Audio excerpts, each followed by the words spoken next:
Bonjour les éco-friendly. Aujourd'hui, on va parler de gaz à effet de serre. Waouh, qu'est-ce que c'est que cette bête-là? Dioxyde de carbone, tu sais, le CO2. Le méthane, ça, c'est les vaches, quand elles font des dans la nature. Le protoxyde d'azote. Et les hydrocarbures et les gaz fluorés. Tout ça font partie des gaz à effet de serre. Alors, quelles sont les conséquences de ces gaz à effet de serre? Ce sont la montée des eaux, c'est le réchauffement climatique, ce sont les gros orages, de grêle, de pluie que nous voyons maintenant un peu partout en France et dans le monde. Donc tout ça, c'est dû aux gaz à effet de serre. Alors, tu te demandes, qu'est-ce que je dois faire pour ne pas produire des gaz à effet de serre?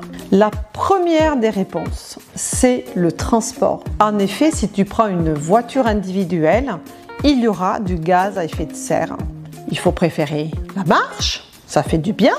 Tu peux préférer aussi le vélo et puis peut-être les transports en commun. Ça, c'est trois façons d'utiliser un moyen sans consommer et sans produire des gaz à effet de serre. Le deuxième type de gaz à effet de serre peut être le méthane. Le méthane a plusieurs origines. Une origine agricole, une autre origine qui est l'élevage des animaux, et le troisième, c'est les détritus. Voilà, ça c'est des éléments sur lesquels on peut intervenir. La production de l'élevage, il est évident que lorsqu'on mange beaucoup de viande, il y a beaucoup de production de méthane. Le troisième gaz qu'on peut trouver dans l'atmosphère sont les gaz fluorés.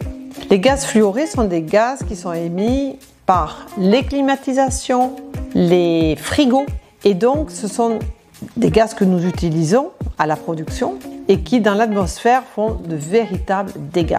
Mais je reviendrai sur la climatisation dans une autre vidéo. Donc à très bientôt. Bye bye les éco-friendly.